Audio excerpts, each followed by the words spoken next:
from still at Division 23 East. Do we have others from Division 23 East before I move to Division 23 Central?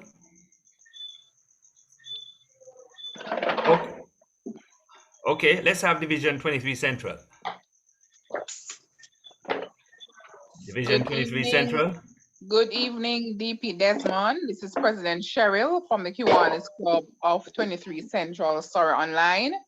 This evening, we are 4 in numbers, 4 members, myself, and 1 prospect. We're looking forward to the discussion. Do have a wonderful meeting. Thank you. Thank you, President Cheryl. Nice to have you. Welcome. Welcome to you and your delegation. Thank you. Do we have others from Division 23 Central? 23. I see Stony Hill. All right. Any others from Division 23 Central? If not, I move to the SLPs. A pleasant good evening. President, good evening, President. This is President Orania from the Dunum Park Technical High School Key Club. With me, I have Faculty Advisor Aldith Douglas, whilst awaiting more members. It is of great appreciation or great pleasure to be here this evening, and we do give thanks for the invitation.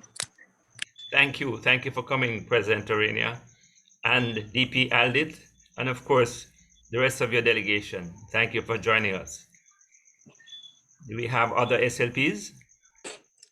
Good evening, everyone. This is CP Nicholas bringing greetings from UE Mona CK. With me tonight is one of our members, Alex Gray, and we are looking forward to a good meeting. Thank you for the invitation. Welcome, CP Nicholas and your delegation. Nice to have you, sir. I haven't seen you in a while. Nice to see you. Thank you for joining us. Do we have others? Good evening, everyone. This is President Joshua Brown from the Mike University College Circle K International Club, and I am joined by District Secretary Dana Denton and one of our newest members Shinike, and we are looking forward to a wonderful meeting. Thanks for having me. Thank you, President Joshua and your delegation. Nice to see you, sir. It's been a while. We haven't connected, but nice to have you. Thanks for coming. Do we have other SLPs?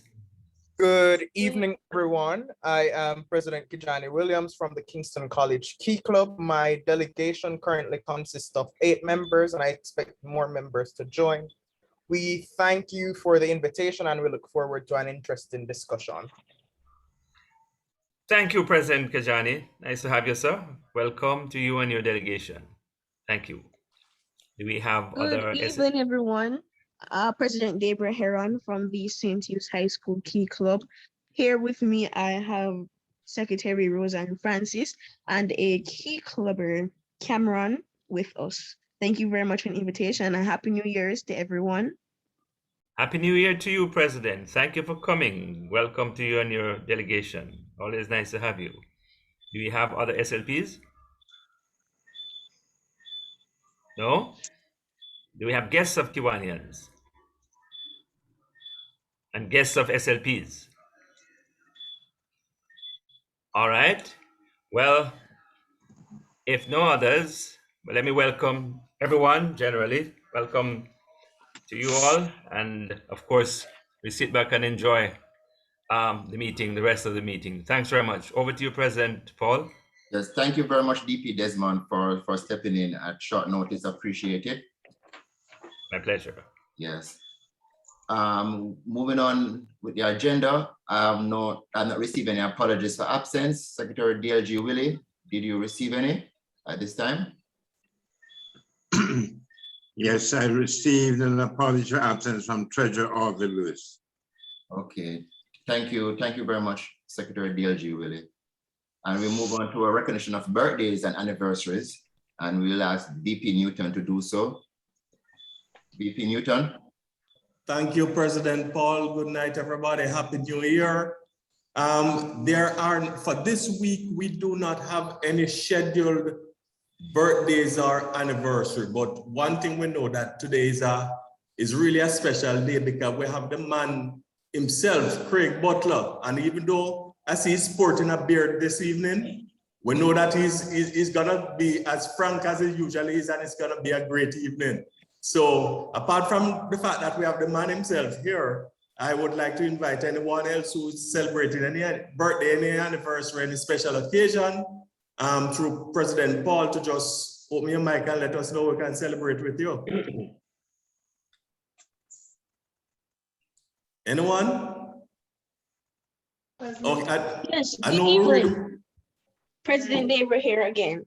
Yes. I am not sure if he is currently in the meeting, but I am aware that today is President Sidon from Camperdown's birthday, his 18th birthday to be specific. Not sure if any of his delegations or members are here, but just like to acknowledge that. Okay, so and I'm glad you say it's 18 because that's a what? Age is what? Age of big man in Jamaica is 18, so he's a big man today. Wish him happy birthday for us when you see him. Anyone else? Anyone else? Yes. All right, well, sorry, go ahead. Yes, my daughter celebrated her birthday on Sunday. Okay. On behalf of the Kiwanis Club of Kingston, give her a hug and a kiss for us. Thank you, my darling. Okay. Anyone else? All right, I know some people might just don't want to say anything because they want to hear what Craig has to say. So let me turn it back to you, President Paul. Yes, thank you very much, VP Newton, and happy birthday to those that shared the recognition of birthday with us earlier. At this time, we move on to Kiwanis Education, and ask Secretary DLG Willie to do so. Thank you, President Paul.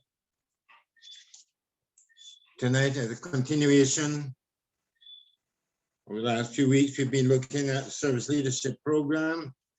I'm going to read an extract from the book, Kiwanis in Jamaica, author Patrick Bryan. Seeks to influence on the youth. Foremost among the major programs of Kiwanis International is the development of young people to assume leadership roles and community involvement. This is achieved primarily through the Sponsor Youth Program, now known as the Service Leadership Program, under which Kiwanis Club sponsor clubs at the primary, secondary, and tertiary levels of education. It has been argued that Kiwanis' greatest contribution to the social and educational development of Jamaica is the leadership and motivation it provides through the Service Leadership Program. Through their involvement, Kiwanis has spent millions of man-hours in schools throughout Jamaica, mentoring and developing the leadership potential of young minds, as well as instilling the virtues and values of voluntary service. Since 21st of September 1970, when the Kiwanis Club of Ocho Rios chartered the Key Club of Ocho Rios Junior Secondary School with 22 members, Kiwanis have remained committed to and have provided leadership to thousands of students. Currently, there are over 260 leadership club groups with over 6,300 members across Jamaica. They're sponsoring Kiwanis clubs that are required to meet with them and participate in their weekly activities. The impact of Kiwanis continues to be significant. These students have grown into men and women who have assumed leadership roles in all spheres of national life, including business, education, leaderships in the clergy, and politics, among others. They have been effusive in their comments and expressions of gratitude to members of Kiwanis movement, and some of these testimonials are well known. It is noteworthy that not only have these SLP members excelled in their movements at the national level, but since 1977, when Paul Brown of the Ionia High School Key Club was elected as a trustee of the Key Club International Board, they have been elected to the highest levels of leadership internationally, with Hugh Simmons and Rupert Welch, just to mention two, becoming presidents of Circle K International. Fellow Kiwanians and guests of Kiwanis Education for this evening. Thank you. Yes, thank you very much, Secretary DLG William. At this time, we're going to ask DP Stewart to introduce our main speaker for this evening. DP Stewart, over to you. Yes, thank you, President Paul. Well, fellow Kiwanians and guests, it is indeed a pleasure for us this afternoon to have with us Mr. Craig Butler. You know, he makes the news all the time, sometimes controversial, but what we can always say is that he's always on point. He knows football. He understands football. He understands what it takes for Jamaica, and basically what it takes to be successful at football. He is the owner of the Phoenix All-Stars Football Academy, the owner of the Phoenix Sports Agency, manager and agent of Leon Bailey, and technical director of the Mona High School. And this is his first foray into schoolboy football in the Manning Cup. And I want to also commend him that in his first season, Mona High has actually reached the next round, well, reached the Walker Cup. So this all tells you the kind of person he is. And what we invited him to talk about is that we know that Jamaica is hanging on by the thread. But we would all love to see 1998 again in 2022. Can it happen? Will it happen? We're asking Mr. Butler to share his views as to how it is, well, as his views as to what is possible and what is likely. Over to you, Mr. Butler. Thanks for coming. It's a pleasure, and thank you for having me. It's really an honor to be asked to speak on this program with the Kiwanians of Jamaica. It's funny that Paul Beard was one of the people that asked me to speak, as he was very influential in the survival of Phoenix and the Boyz in Europe while he was on duty at the Jamaican Embassy in Belgium. Paul, kudos to you, and thank you very much. You're a gentleman.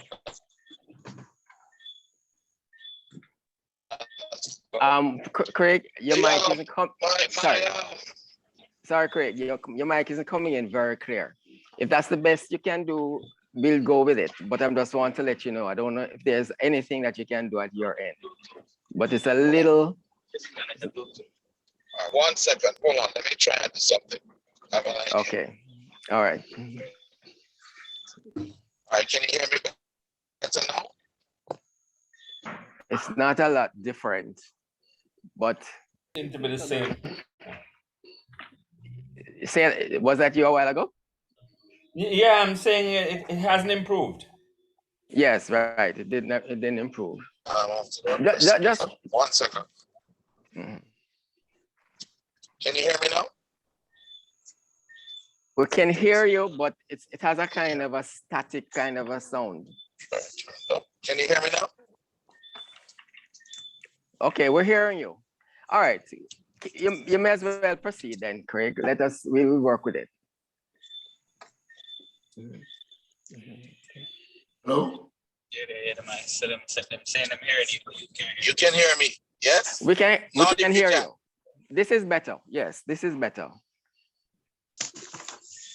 We're hearing you. Can you hear me? Yes, we're hearing you. This is much better. This is much better. Yes. Yes, we're hearing it. This is much better. Okay. All right, no problem. Okay. Guys. Sorry about that. Perfect. One of the things that we make the mistake of believing is that football is unlike any other business or organization. You have to have systems, and those systems have to be adhered to by the people who are working within the organization. So, one of the big challenges that I see us, we having a challenge making it to this World Cup, but it is not so far off that we can't make it happen. It's not that it is not a possibility. The question of whether it is a probability is very difficult, right? It's going to be very, very difficult. Probably we will not make it. But that in of itself may be a positive, because I want to share with you what happened to Belgium. Some years ago, Belgium didn't make it to the World Cup. The type of football they were playing was very rough, rugged, no quality to it, and very uninteresting. They didn't make it to the World Cup, and the Belgian FA decided to do something about it. They insisted on a specific system, a formation of 4-3-3, a dynamic formation, and a system within that formation that was based on creativity. They removed scores from the high schools from and clubs from under 17 down, and they encouraged players to become more creative, to dribble more, but also to defend with the same amount of effort that they did in attack. After about 5 years, Belgium created the players like Kevin De Bruyne, Courtois, Benteke, Hazard, and so on. And that created the golden generation of footballers for Belgium. One of the problems that we have had as a nation is that we have not played true to what Jamaican football is. Yeah? What the Jamaican person or genetics or history is about. Let me give you an example of what I mean when I say that. Spain, as usually the average Spanish person is not so tall, not so big, but very quick and nifty. Not fast, over 100 meters, but they can move quickly, and industrious people. So they played a game that they call the tiki-taki football, where passes were short and swift. The English played big, because their genetics is big, strong guys, long ball. The Germans disciplined, strong, and structured. That's how they played. How Jamaicans have played over the years is whichever coach that comes to Jamaica, that's how we play. So if a German coach came, when Schaefer came, we tried to play German football. When a Brazilian coach came, we tried to play the beautiful game, pass around football that Brazil plays, which is consistent with Brazil's culture, style, but not with Jamaicans. We are, in fact, the fastest human beings on the planet. We're also some of the most intelligent human beings on the planet. Some of the most creative human beings on the planet. Just look at what we have achieved in terms of music, in terms of, for example, the first open heart surgery being done by a Jamaican janitor. Things like that. The structure of our island, we have the highest mountain range in the Caribbean that runs directly through the structure of the island. And therefore, anywhere we go in Jamaica, we're walking up a hill or down a hill. We're consistently training, which is very different from many countries and many of the islands that are our neighbors. Yeah? So, with that background and being the fastest people on the planet, we should be designing a system that is consistent with using speed, technique, creativity, but most importantly, discipline. Because the discipline of oneself to follow a structured path is very important and something that we find lacking in our society. at all levels. Unfortunately, the football education of our players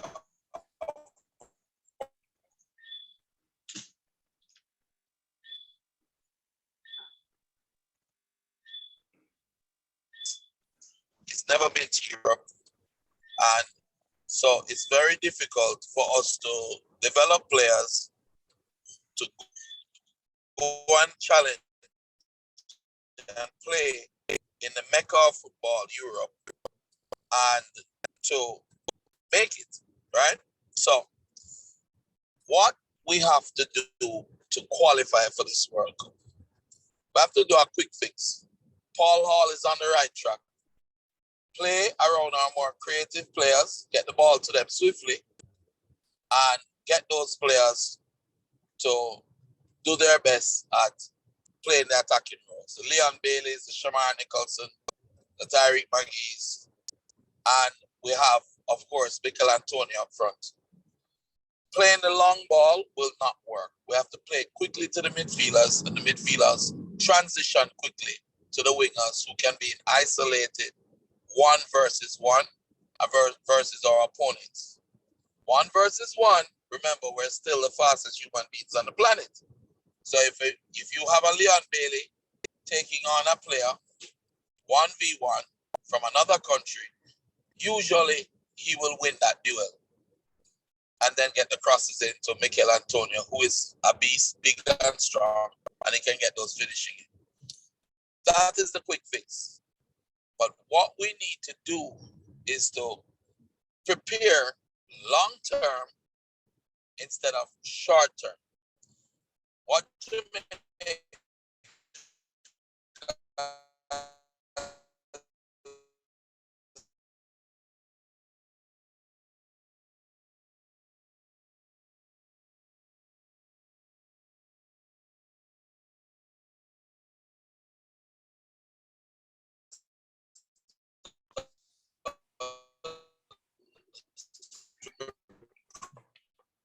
Sound is cutting out. At the World Cup campaigns, instead of focusing on implementing a system across half player. Paul Pierre works at the MU line, and everybody has their responsibility team in the same way. Where, for example, a wing back, the left wing back knows his first pass should be to, for example, the holding midfielder. Then his second option would be to the attacking midfielder. Third option to the winger. If he takes that first option to the holding midfielder will know that, listen, when that wing back gets the ball, I have to present myself because he's going to be looking for me. Yeah? And the attacking midfielder knows that when the holding midfielder gets it, he's going to look for him. Then you have people understanding what each other are going to be doing. And it doesn't matter who the player is that's in the position. It is how the country plays. And therefore, it will be easy for a player like Bailey or anyone else who goes out a club that has their own system for international, understand what Jamaica plays and what his role is when he comes, so that there will not be a Tower of Babel situation where all different players are coming from different clubs across the world and they're speaking different football languages. So that is the basis upon which we need to do it. Where we fail is with schoolboy football. It starts from prep or primary school, and we fail our children miserably because we do not develop those children properly. Jod, we do not seek to develop the talents of the player and make the player a whole, complete player.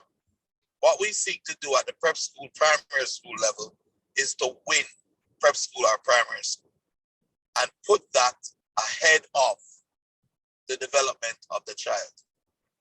And it continues through under 13, then under 16, then Manning Cup, then Olivia Shield, right into the Premier League.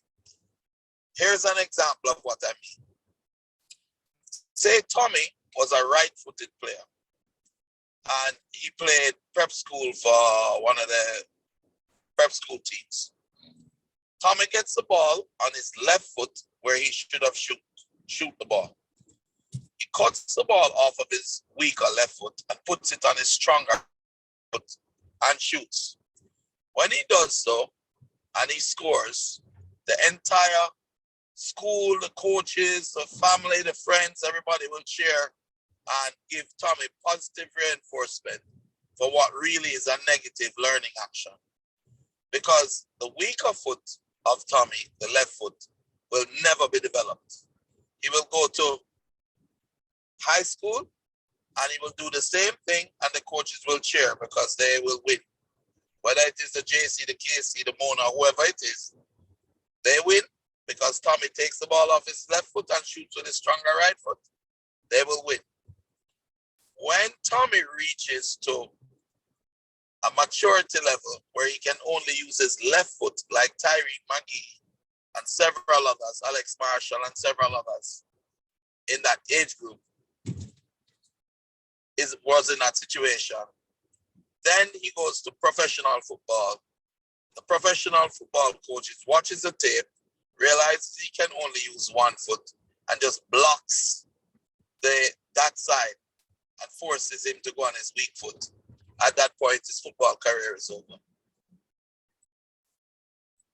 So this is where we have challenges, and this is where we have to work at developing our coaches, changing the mindset from seeking to immediate gratification versus long-term proper development of our players.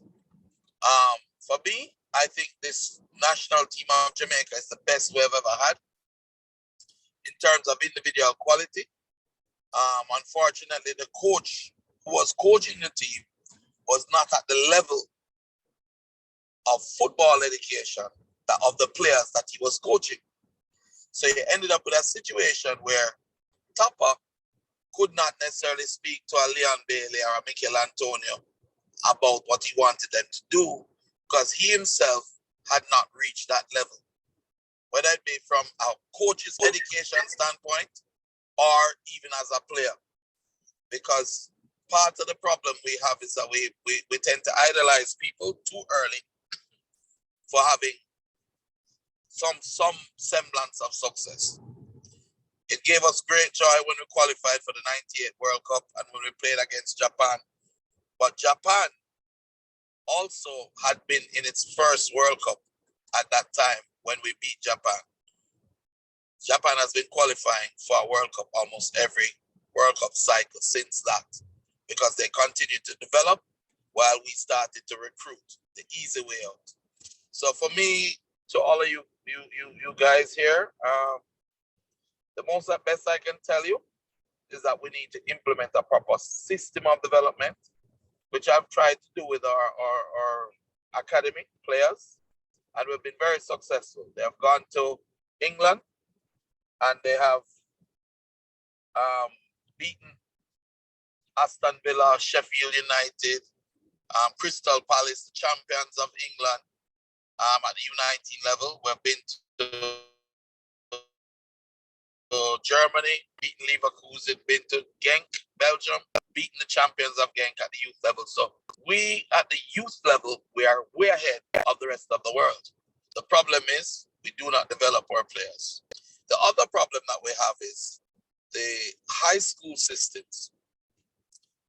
When a young player of 14, 15 decides he wants to be a professional footballer and he's in a football club in Belgium, England, wherever, they train for 11 and a half months per year. When a Jamaican player has talent at 14 and 15 and he's fast, he plays for the school team for 3 months out of the year. He then plays cricket probably for another 3 months and does track for another 3 months.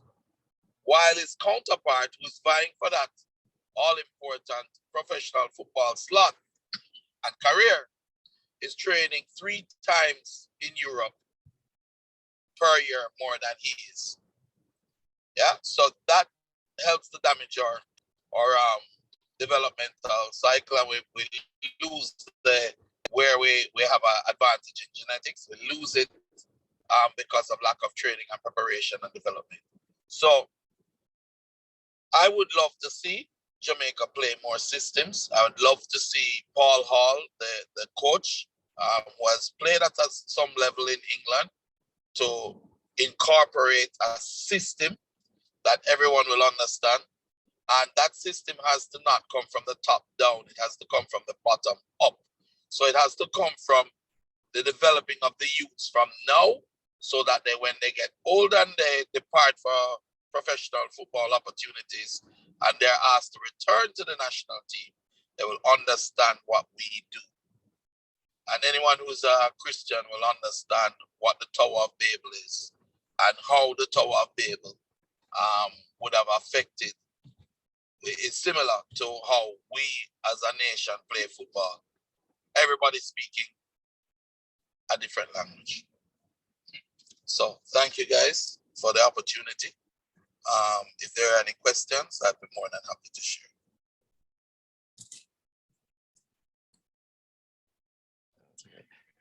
Thank you very much. I can't hear them. Thank you very much, Craig. I'm going Are you hearing? Can you hear us now? Craig, are you hearing us now, Mr. Butler? He's muted. Hello. Oh, but that maybe he can still hear. Yes. Craig, I just want to confirm. Can you hear us now? Yeah, hear them here. You just move. Go ahead, guys. Hello? He said, go ahead. Okay. Thank you. Just saying thank you for that presentation. I'd like to open the floor, because I'm sure there are some persons who would like to ask a question or two. So the floor is open first to everybody. Just go ahead and speak and we will acknowledge you.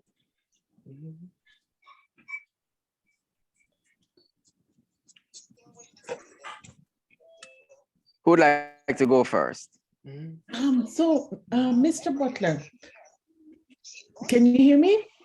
Yes, ma'am, I can. Okay, so can you please go over for me? I know you explained it or you discussed it, but I didn't get all of it that clearly. Explain for me again the difference of the types of players, like the Spanish as opposed to the Brazilian or the European. Okay. Can you explain that again for me, please? Okay.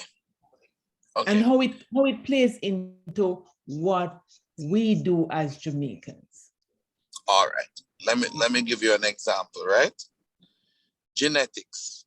Each country usually has something about them that is unique or special, you know?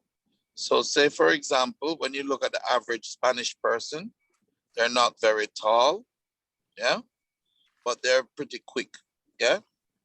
They you usually don't see a Spanish person winning the Olympics 100 meters, right? Right. The Dutch are the tallest people in the world, right?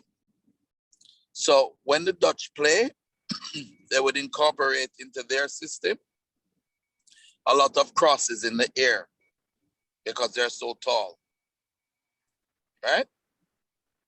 Now, we as Jamaicans, because of our history, yeah, and I really went into it and studied it. I could share it with you if you'd like, but I don't know if you have enough time, but I could share it with you. Because of our history, because of our geography, because of our eating habits and the food that was available to us up to 15 years ago, we developed the fastest human beings on the planet, right? Now, if we are the fastest human beings on the planet, but we play slow football, then we're going counter to what our genetics and what our strengths are. You understand what I mean? Yes, So, yes, I'm with you. so let me give you an example. If you want to pull a load up a hill, you don't take a mini miner and pull it. If you want to win a Formula One race or a speed race, you can have a Ferrari Testarossa and you use it. But if you use a Ferrari Testarossa to pull a truckload of equipment, you're destroying that Ferrari Testarossa and you're not using it well.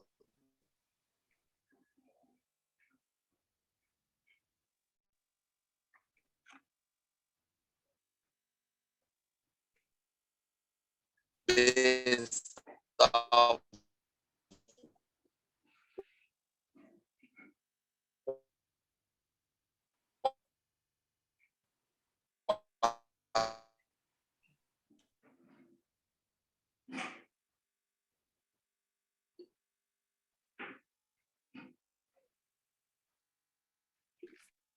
strengths are.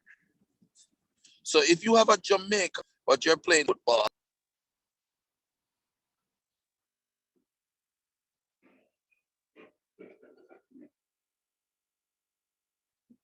You're cutting out.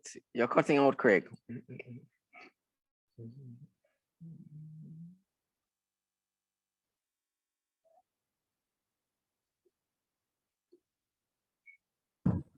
am I better now?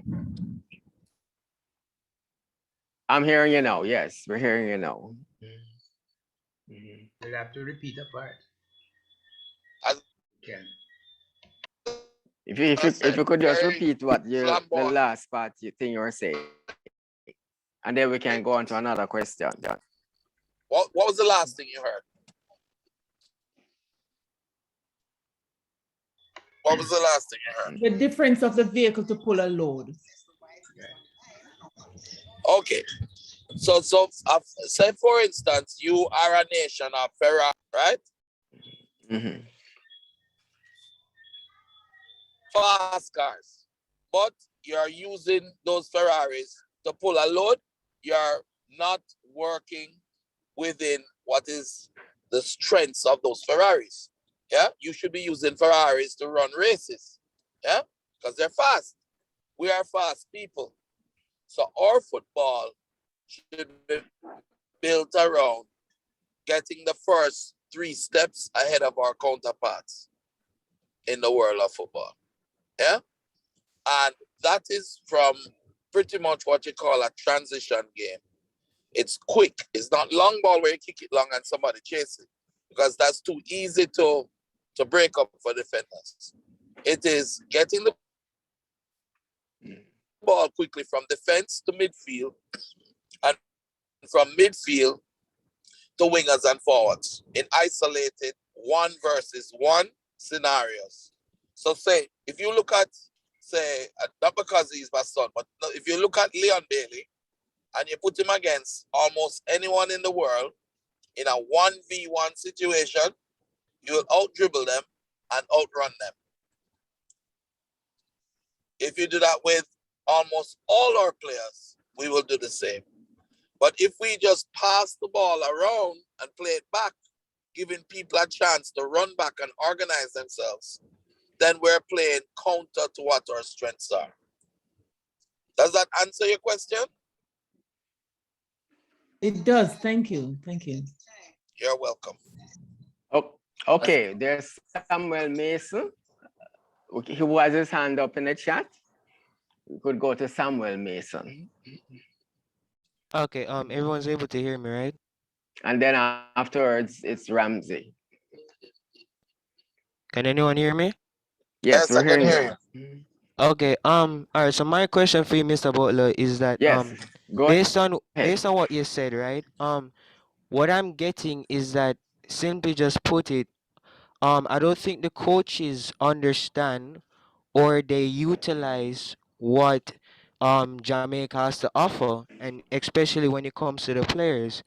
So my question to you is, well, I just said it there. Do you think that over the years, the coaches have not understood the culture of Jamaica in terms of our strengths, genetically, and also basically what we offer in our physicality, since we're fast and since we are strong and we can also be creative. So do you think they don't understand what Jamaica has to offer? Good question. It's perfect. They don't understand, but an even bigger problem is that they were not trained to develop them. They've not been educated at a higher level. Let me give you an example. If you want to be the dealer for BMW in Jamaica and to service BMWs, would you go to Africa to learn? Or would you go to Germany where it's manufactured?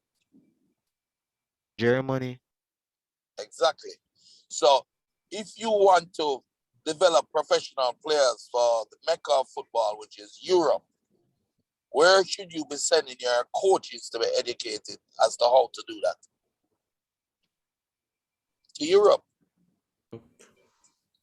Do you know that the qualifications that the JFF provide for our coaches in Jamaica during their courses is not recognized anywhere else in the world, inside Europe or in England or anywhere like that? Because Sound is gone again, you Craig. cannot get a job with an A license from the JFF courses in Europe. So what does that tell you? Well, it tells me that they don't have the proper resources, or they simply just don't have the best teaching methods in terms of equipping potential coaches of Jamaica. They do, they could, and they don't want to. I am very connected in Europe now, because of years and years of work, experience, and effort. Yeah. Paul Peart saw the beginning of that when Kyle and Leon and everyone was in their 13, 14 years old in Belgium, pushing the pavements, going to clubs, learning the systems, learning how to develop players. I went on practicums with KRC Genk in Belgium, with Ajax in Holland, with Trenčín in Slovakia, and therefore I learned. What I'm saying is, if you have a connect that can get you coaches to go to Europe, to clubs, to learn from them, yeah, and you don't use it, you're not doing what's in the best interest of the players. How are you going to talk to a Leon Bailey that is experienced with systems, all these top professionals now that are coming into the national team? How are you going to explain to them or understand what they mean when they say systems, when you yourself are not educated in it? If I didn't explain to you what I'm talking about, would you understand? I wouldn't understand. Exactly. So how does the average coach in Jamaica understand when he's not exposed? It's like you're living, you ever watch those movies, the desert islands, where people go and living on a desert island by themselves and they don't know what's going on in the rest of the world? That is how Jamaica's football is, in the world of football now. On a serious note, why is it that players Okay, let me. why is it that so many players to develop properly have to leave Jamaica at a tender age? Why couldn't they be developed in Jamaica all this time? Why did I have to leave with Leon and Kyle for them to get a proper education? Why is it that you guys are in business? Why is it that schools continuously, you're here for an academic education and football is an extracurricular activity? So just focus on your academics. Do you know that football is the highest, the best raw materials in the world? Do you know that we are thwarted by not recognizing?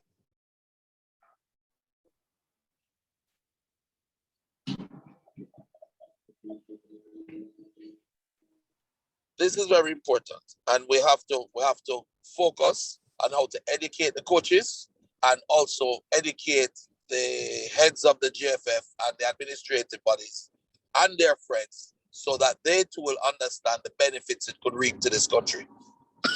Just imagine if you had 60, just 60, 60 players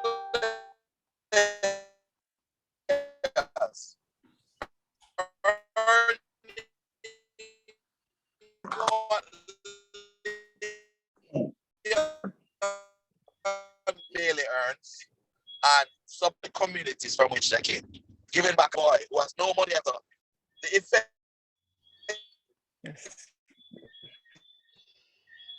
it would have on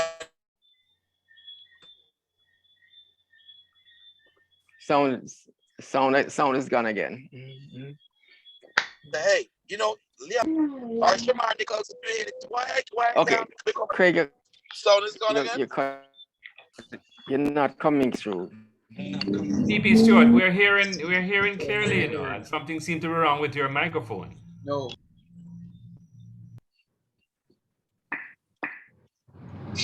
So it's not my side, it's you. Yes. Dude. All right. Let us try and cover some more of the questions that are in the chat. Sorry. Let us try and cover some more of the questions that are in the chat. Because your voice, hopefully we'll be able to hear you on a continuous basis. I want to go to Asani Ramsey. Go ahead, Asani. Let's Good night, Craig, hear what and your everybody. question is. I was agreeing with the system and stuff because the other day I heard when you mentioned it on Instagram that Just about the speak up. system. Go You right hear ahead. me? And I was saying, do you think any of the boys in the Manning Cup or the Da Costa Cup can perform well? Can perform well in the Not hearing Asani. Are you having a problem or what? Oh no, we're hearing him clearly. You are muted, I think. You are still muted. No, DP Stroke, we're hearing him clearly. Asani, you are muted. All right. No, he's not. Go ahead, Asani. Newton, can you go ahead, Newton? No, Newton is muted.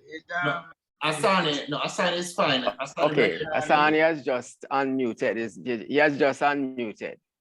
Asani, you are muted. Go start again. But I was saying good night, and I was saying I know you mentioned the system and stuff. He's open now. I was saying I heard you mention the system. Start now, Asani. You're hearing him. I know you mentioned. No, I'm DP Stewart. I'm calling DP Stewart to tell me he's having a problem. Yes, he's having a problem. I'll telephone them. He's having a problem. Okay, Asani, just continue your question. Okay, I was saying I know the other day you mentioned the system and the how Tapa was working. I was saying, is there any player in the schoolboy league that okay. You're hearing him. Okay, let's go to Newton. You're hearing him. He's in the middle of his spectrum. No, DP Stewart. No, you're having a problem, DP Stewart. Just let us continue this. Asani is on the floor, so if you could just let him finish. You're having a feedback problem, DP Stewart. Thank you. Asani, continue. I was saying if there's any body in the Manning Cup or the Costa Cup or in schoolboy league who you think would perform well in the JFF, in the Reggae Boyz squad. There are several players. They're all very good young players. That should be put in a pool. In a pool. I just switched devices. We're hearing him, We're hearing the answer from Craig. Are you hearing my answer? Yes, sir. All right. What I'm saying is, this is where we're talking about development and transition, right? There should be 3 national senior teams. One is for the players who are already established and living in England, the Leon Baileys, the Michael Antonios, Shamar Nichols, right? 2 should be from the Premier League, in Jamaica and any other environs, for instance, US, MLS or so, that are not in the current national team. And 3 should be any of the best young talents in Manning and the Costa Cup, schoolboy, under 20. And all of them should be training with the national team twice a week. Yeah? So each group, A, B, and C, comes in twice a week, trains with the national team, whether we have competition or not, up at the Horace Burrell Center, learning the systems that the coach wants to employ, so that when they do transition into the senior team, that first team, they would have already been prepared and understand and learn. So yes, we have a lot of good young talents, but those young talents need to be honed and sharpened and polished properly in a system of learning. Okay. Cool, Asani? Yes. All right, my boy. Asani, which school are you from? You're Kingston College? Yes, I am. Okay. Okay, Newton Ramdale. Newton had a question. He had his hands up. Yeah. Hey, how you doing again, Sir Craig? I have a simple question. Even without trying, I understood everything that you just said. So why is it that the football technocrats and the people who are running JFF and so seem to have a difficulty in understanding what you have just laid out in a straight line, not hard to understand, and implement it? Because if we had started in 98, we would have gone, what, 20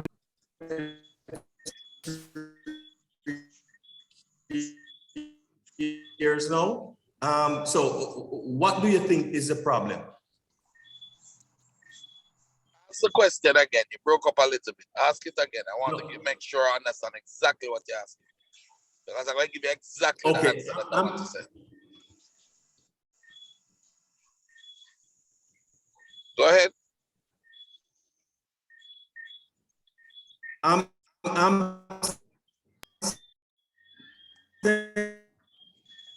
We're not hearing you. Sorry. Not hearing you. And those Not coming. Sorry. Can't hear you. Craig, what he was trying to say. He was trying to say that he was able to understand you clearly. So he's wondering why is it the people in the administration don't seem to be able to understand what it is you are saying. You know, in the land of the blind, the one-eyed man is king. But what happened is, there are many blind people who may see the one-eyed man as a threat to their leader. And understand and choose to keep things the way they are. Dinosaurs don't like mammals very much, you know.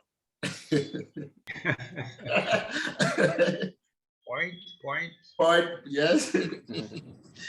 Want to be extinct? So what happens is, if things remain the same, then they don't have to work that hard. When the time come around, why is it that we've been preaching this for so long now about development and training and taking kids from a certain age and developing them to the level? I have already done it for 15 years now. I have 26 players that have gone on to play professional football. I have taken, just for the fun of it, taken Mona High, just to show Manning Cup that it is not very difficult to play. Taken Mona High, taken them to the quarterfinals of the Manning Cup in the first year and the semifinals of the Walker Cup. And that's without even incorporating too many Phoenix players there. Yeah? I'm not showing off, but the fact of it is, if I can do it, why can't everybody else? Why isn't everybody else? Here's a story you're going to hear. It's resources. They don't have the resources for it. That's a lie. Because I did it on a shoestring budget, and several people can tell you I was broke like dog when I was trying to do it with those boys. suffering. Yeah? But if you're not prepared, my grandmother always used to say, if you want good, you know it's have to run. So if you're not prepared to make sacrifices to build the country's football, and all you want to do is sit down and wait on FIFA money for development to come in, to utilize it for purposes, not necessarily for what it was designed for, then you'll be in a position where you continuously each year make an excuse. And then you blame the coaches who you didn't develop. You blame the players who you didn't provide a proper football education. That's like a man who wants a business to run smoothly and effectively, but he doesn't put in a marketing department. He doesn't put in an accounts department. He doesn't train his staff. He just open the door and say, give me some money and the business will run. It doesn't work like that. Systems, organization, structure, leadership. That's how it works.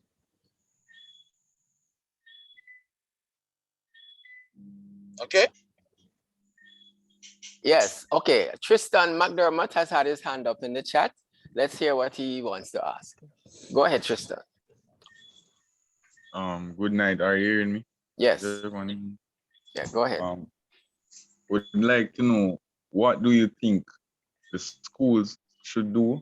Because it said like footballers in the academy train like 11 and a half months per year, and like schoolboy football only lasts for about 3 months. Like, what do you think the school should do in order to give the players more training time? All right. The first thing that they need to do is immediately remove the ban that they have in place, that when a player moves from one school to the other, he has to sit out a year. Jamaica is the only country that does that. That you block a child's ability to play if he chooses not to go to that school anymore. That is ridiculous. The only country in the world. If you drop in the US right now and you go to a school, you play the next day. Europe, anywhere. All right, that's one. Two, the schools need to, this was done to protect the smaller schools from the bigger schools, grabbing up their players and consistently having a brain drain, so to speak, in the schools, right? That was the idea behind it. However, what they don't realize is that they should be trying to make the schools more attractive to the players, that they will want to stay. You understand? And that doesn't mean money.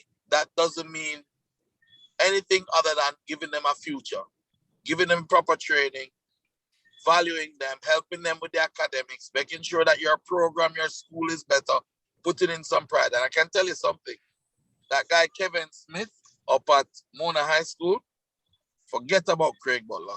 He's doing a hell of a job trying to build his school properly. And right now, if you try to take a Mona player to go to a JC, KC, or Georges, they're not leaving. It's almost the other way around. Now, that's one. Two, you have to put in and understand that when you're educated, just like how you have to provide a proper education foundation for a boy who may want to do medicine or a boy who may want to do law, you have to also understand that football is a profession. So you need to provide in the curriculum a proper education, football education for these kids that are in the school. Yeah? And you don't need to have a competition all year round, because that's not what's important. You need to be playing football and learning football and developing football for those who want to become professional footballers. And that is not so hard to do. Yeah? I have the track coach up at Mona. He sees my players training and running every day. And he says, Craig, can I borrow some of them to run on the track team come track season? I said, if you want, you can have them come and run on the day of champs. But they will not stop their training when the season is over, because it's about their development. The season is for the school. The training they get after the season is for them. How many players do you know play Money Cup, play the Costa Cup, do well, dominate, and then when their age run out and they're no longer in the school, you see them a beg money, can't get a job. And then you see the next kid come up and he's the star for that year. How many names have you heard of and they just see them just disappear into the nothingness? A lot. So what are we doing to stop that? Why is schoolboy football given the level of precedence that it has, where people are just glorified kings for a short period of time and they just dash them away and then get a new king? What about that person's future if football is what he wanted to do? Do you know when the kids playing football can't read?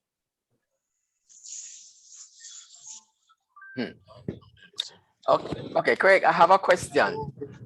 You know, for go. Also? Okay, we're gonna have to wrap soon, but I have a question. You created an academy.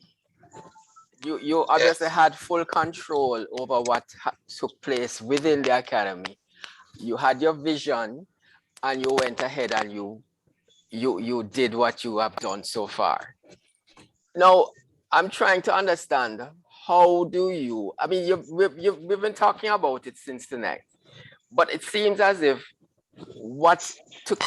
to replicate something like that at a national level, when we're talking about even from prep school coming up, it cannot be as simple as when you take boys who want to play football, first of all, who want to play professional football. So they already have a mindset that this is where they want to go. I mean, when you talk about coaches, for example, each coach is employed and he's employed to win a competition. So he is only trying to do what he can do to give himself an advantage to win a competition. How you get the whole thing to work together? This is what I am trying to figure how we could do it. Let me share my experience at Bona High School. Yeah. Okay. I had a situation where a former Jamaica college, my former schoolmate, take me to task because in the middle of the Money Cup game, one of my players, he didn't know what the mistake that he did. He elbowed the opponent unfairly, and I shouted at him to do 10 push-ups. All he saw was the push-ups in the middle of the Money Cup game and said, why would I be doing that? How can I be doing that in the middle of a Money Cup game? It can damage him psychologically. Now, my position is the Money Cup game is not as important to me as the development of that child's future. And if the coaches actually are doing their jobs and the schools have to understand that their job is not to win Money Cup, but to develop the players within the school to the best that to be doing, they will still win. You see? It's going to be very difficult to beat me in Money Cup next year. Because I've kept the players in. I've got my players that I had from that couldn't play this year. We have a program running. They're going to be training all year round. And what's going to happen? Either Jamaica College and Kingston College and George's and Wolmer's are going to have to do the same thing, or they're going to lose their players. So what ends up happening is, because we are doing this, others will have to do the same, or they're going to lose the players, because the players want to become, they don't want to be that statistic that is begging for a job and can't get a job when Money Cup done. They want to be the ones that have the opportunity after. And you can still get them to play a system and do well and play good football whilst focusing on proper development, which is beneficial to the country on a national level. You know? I get you. I get you. Well, I think we have to wrap at this stage. I I don't. didn't offend too many people. Sorry, forgive me. No. Wait, I like I that have last. one more question, please. Okay. Okay. Go ahead. Go ahead. Okay, so Mr. Butler, based on what I'm hearing from you, and I agree on like everything that you have said. So my question is, do you think based on like this the institutions or even some of the mindset of the coaches, isn't it just on the basis of winning instead of development because they think that winning is all that matters? So they would normally just pick all the best players, but they don't decide to do a holistic approach and to address the mistakes of everyone. Do you think that they have the emphasis on winning rather than developing? They have the emphasis on winning, but there are many ways to win.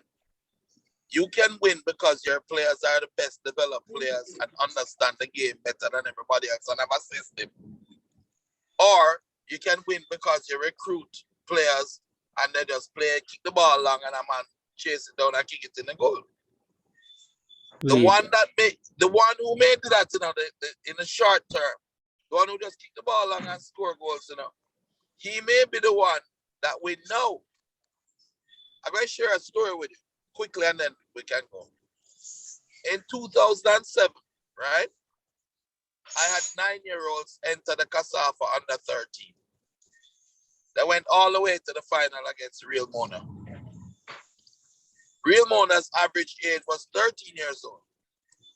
And in that game, they basically bullied the little youth, them, tackle them hard, kick them up, and they won the game 2-1. They beat us. You see the boys that played, and the 9-year-olds that played in that competition, 80% of those boys went on to play professional football. You know how many players from that Real Mona team went on to play professional football? 0%? One from Real Mona. One. And he's playing in the 6th division in England. Wait, So when development is more important than the instant gratification.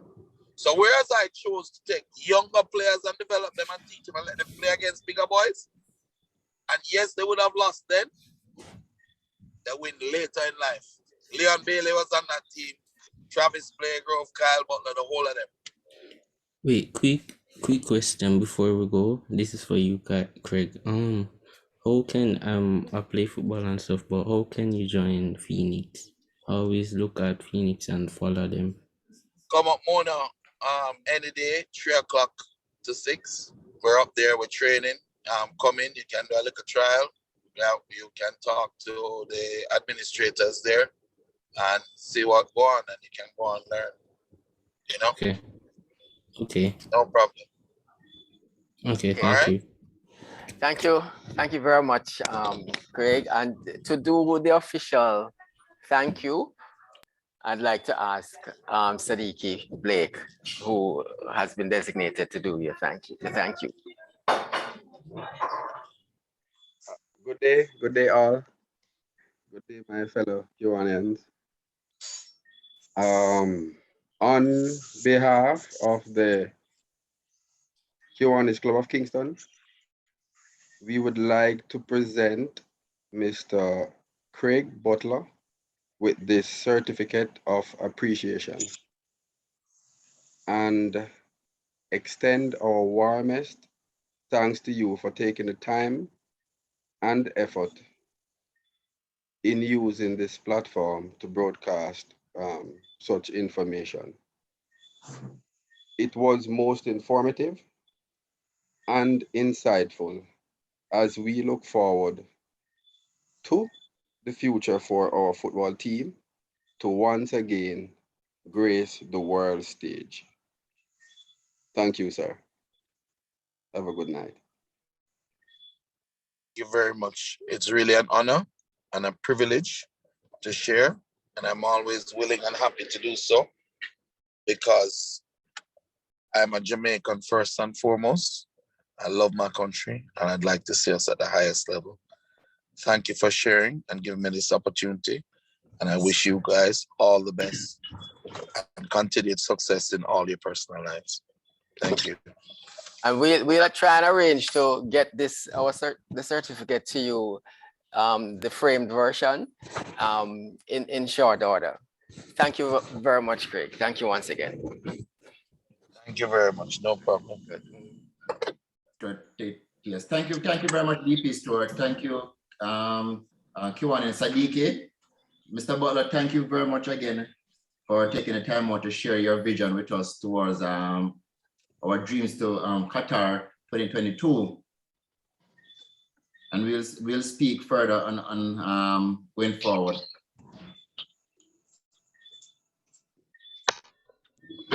DP Store, can you stop sharing your screen, please?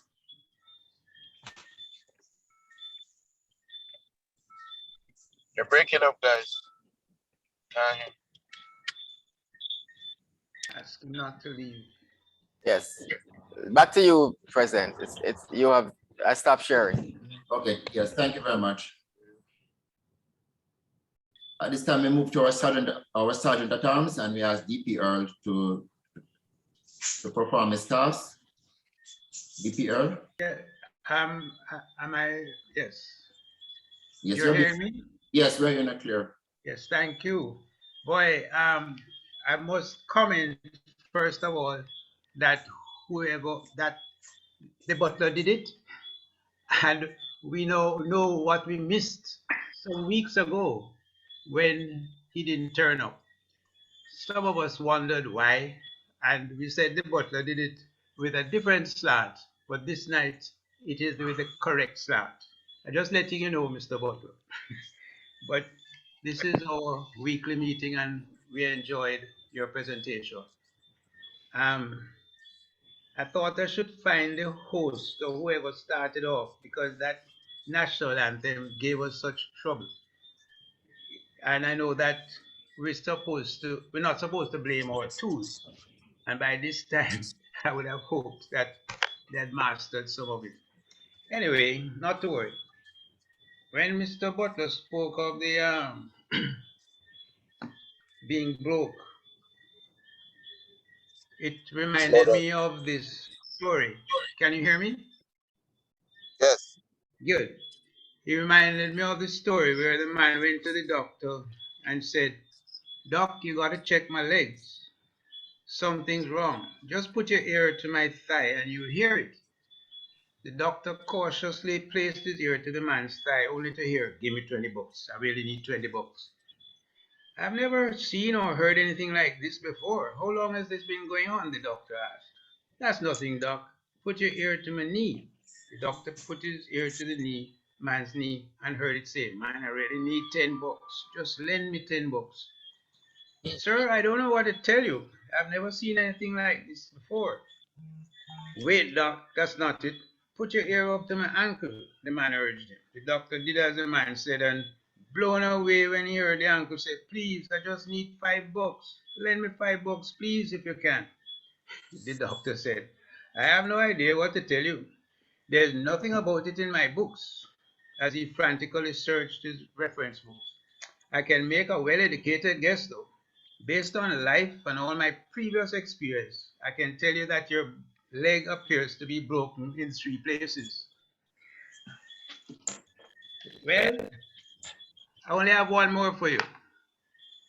The pastor stopped at a traffic light and is approached by 3 vendors with their produce. One is selling fish, one is selling bread, and one is selling yam. So he says, "Any one of you, if each of you can tell me some reference in the Bible that is related to what you're doing, I'll give you $100. So the one selling fish said, "Jesus fed the 5,000 with 5 barley loaves and 2 small fish." He said, "Okay, you got your $100. So the other one said, "How does your thing come in?" He says, "Well, Jesus said, I'm the bread of life. Now let's see how you're going to do with that yam." Dangerous corner, slow down. Louder? Yeah, the man said, "Let me see how you're going to show me where it comes in the Bible with your yam. He said, Jesus said, I am that I am. That's it. Yes. Yes, thank you very much. Thank you very much, DP Earl. Thank you. Thank you very much. He gave him $1,000 for that one actually, because he didn't really expect it. 1,000 he got instead of 100. 100. Okay. A double. Okay. Well, more than double. Okay, we move on to our notices and announcement, and then ask Secretary DLG Willie to do the honors and invite other members of the platform if they wish to make any announcement. DLG Willie. Thank you, President Paul. Fellow Kiwanis, please note, on Saturday, we'll be having our joint project together with Michael Circle K, painting of the outside of the Seaview Gardens Police Station. This project starts at 10 a.m. Those Kiwanis who would like to participate in the project, please advise me. Michael, I believe President Joshua, you're on. Please let me know. Give me the names of the members who will be attending by Thursday if possible. So that's our joint project with Michael on Saturday. Starts at 10 a.m. Painting it outside the Seaview Gardens Police Station. The feeding program, which was to begin at Marie Atkins Homeless Shelter last Saturday, has been rescheduled for Saturday, January 29th. In the respective interclubbing opportunities, tomorrow, we have two invitations. We have one from South St. Andrew. Meeting starts at 6:30. And the capital city meeting starts at 7 p.m. The link will be sent out in the morning. And on Thursday, Kiwanis Club of Montego Bay have invited us to their meeting, which begins at 6:30. Fellow Kiwanis, please note that Barbican, Kiwanis Club of Barbican, as you know, which was formed by Kiwanis Club of Kingston, celebrates their, I think it's 8th birthday on the same day, 7th, on the same day as Kiwanis International 108th anniversary. That's January 21. I believe it's a Friday. Please note in your diaries and let's have a strong delegation. Fellow Kiwanians, that's our notices and interclubbing opportunities. Over to you, Paul. Yes, thank you very much, Secretary DLG Willie. Does anyone have any announcement to make on the platform? I'm inviting you to do so. Well, if not, I'll move on with our agenda, just to ask DP Stewart to bring us the thought for the week, and then we'll have our termination. DP Stewart. Okay. Yes, President Paul. Okay, I have two thoughts, and kind of with the Reggae Boyz in mind. This one says, don't get into the habit of empowering your circumstances over your creativity. And I got that from a previous speaker some months ago. Some persons may remember that. And the other one is, you may be disappointed if you fail, but you are doomed if you don't try. So let's try. Thank you, President Paul. Yes, thank you very much, DP Stewart, for those two thoughts.